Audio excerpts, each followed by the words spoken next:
Baby ಮಲ್ಕೊಂಡಾಗ ವರ್ಕೌಟ್ನ finish ಮಾಡ್ಕೊಂಬಿಡೋಣ ಅಂತ ನಾನು ಹಾಗೆ ನಿಧಾನಕ್ಕೆ ಎದ್ದು ಬರ್ತೀನಿ. ನಾನು ಎದ್ದ ತಕ್ಷಣ ಅವನು ಎದ್ದುಬಿಟ್ಟಿರ್ತಾನೆ.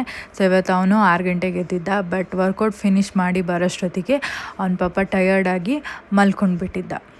ಸೊ ಅವ್ನದು ಗೊತ್ತಲ್ಲ 20 ಮಿನಿಟ್ಸ್ ಸ್ನ್ಯಾಪು, ಅದನ್ನು ಮುಗಿಸ್ಕೊಂಡು ಮತ್ತೆ ಎದ್ದ. ಇಬ್ಬರು ಸೇರಿ ಹೊರಗಡೆ ಎಲ್ಲ ರಂಗೋಲಿ ಹಾಕಿ ನಾವು ಮನೆ ಕೆಲಸಗಳನ್ನ ಶುರು ಮಾಡ್ಕೊಂಡ್ವಿ. ಬಟ್ ಇವನ್ನ ಇಟ್ಕೊಂಡು ಪ್ರತಿಯೊಂದು ಚಿಕ್ಕ ಪುಟ್ಟ ಕೆಲಸಗಳನ್ನು ಕೂಡ ದೊಡ್ಡ ಟಾಸ್ಕ್. ನಾನಿಲ್ಲಿ ಫ್ರೆಶ್ ಅಪ್ ಆಗಿ ಮೇಲ್ಗಡೆ ಅವನು ಕರ್ಕೊಂಡು ಸ್ವಲ್ಪ ಹೊತ್ತು ಬಿಸಿಲಲ್ಲಿ ಕೂತಿದ್ವಿ.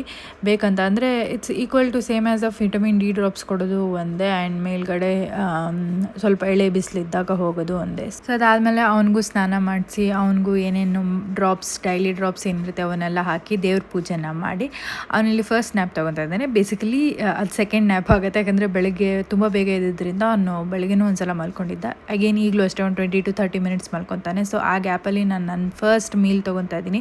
ನನ್ನ ಬ್ರೇಕ್ಫಾಸ್ಟ್ ಓಟ್ಸ್ ಬೌಲ್ ನನಗಂತೂ ಸಿಕ್ಕಾಪಟ್ಟೆ ಇಷ್ಟ ಇದು. ಸೊ ಅವನು ಎದ್ಮೇಲೆ ನಾನಿಲ್ಲಿ ಆ್ಯಸ್ ಎ ಸ್ನ್ಯಾಕ್ ಸ್ಟ್ರಾಬೆರಿ ಕೊಡ್ತಾ ಇದ್ದಾನೆ. ಅವನು ಆಲ್ರೆಡಿ ಬ್ರೇಕ್ಫಾಸ್ಟ್ ತೊಗೊಂಡಾಗಿದೆ, but I forgot to shoot that.